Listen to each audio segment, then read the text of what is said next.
The most important benefit is that we can now finally address this number one complaint of people with hearing loss, which is hearing and noise.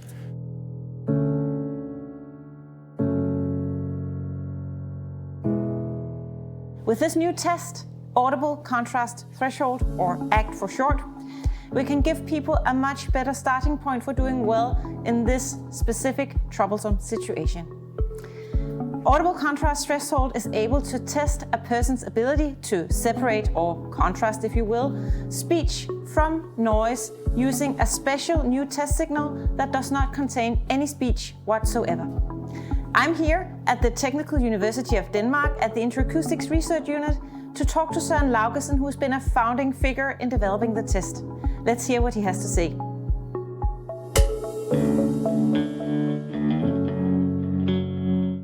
At least for 50 years, researchers have been looking for interesting diagnostic tests to characterize the quality of somebody's hearing. So the early ACT test was taken into a clinical population in Sweden, where it turned out that about 1/3 of this regular clinical population, they couldn't do the test. It was simply too difficult for them. And this was where we realized, okay, we needed to be actively involved in this research in order to unleash the full potential of the ACT test, but making it clinically viable and doable by everybody. When we took the step from a research version of the early ACT test and to a more clinical version, so we had to completely change the test paradigm into something that would be doable in the clinic and also doable with the kind of equipment that is already available there. So you didn't have to bring in touch screens and whatnot in order to do the test.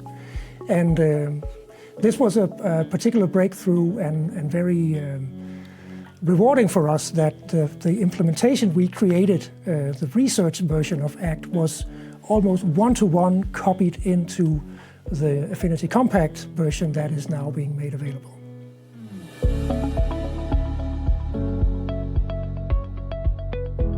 Doing the ACT test in itself, so the actual test run takes on average 2 minutes, and then of course there's a little bit of instruction. You can think of it as the sound of waves at the seaside, and then every now and then there's siren-like sound or an ambulance-like sound blended into the sound of the wave, and the task of the client or the patient is to press the response button whenever these siren-like modulations they are heard. Just like in pure tone audiometry? Exactly as in pure tone audiometry. That was the guiding principle for developing the clinical version of ACT, to make it as similar in terms of procedure as possible to the pure tone audiogram, to make it easy to adopt for all the audiologists out there. So as part of the clinical workflow, the client can sit in the booth, having done pure tone audiometry, then they stay in the booth, get re-instructed, and then they press the button when they hear the siren. It's as simple as that, yes. And it's also very important that you do it in that exact order, because we're actually using the audiogram in order to make sure that the stimuli we're using for ACT are actually audible. So it's not called audible contrast threshold for nothing. So we carefully shape the stimuli frequency by frequency to make sure that we have at least 15 dB of audibility across the frequency range of interest. Finally, we can use it directly to prescribe the help and noise features in the hearing aid to make sure that they are set according to the individual's need. Today, the help and noise features of hearing aids, they are so powerful that people are a little careful about actually going all in with these features because they are so powerful.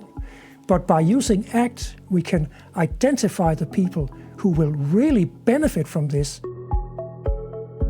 Even if ACT is predictive of speech and noise performance, it is not based on speech signals. So you can use it with anybody who comes into your clinic, irrespective of language background. What I hope to see is that ACT will be adopted by audiologists and will eventually become part of best practice, such that as naturally as you do the audiogram as the first thing when you start doing diagnostics on a client. Next thing is to do ACT. That would be a dream scenario.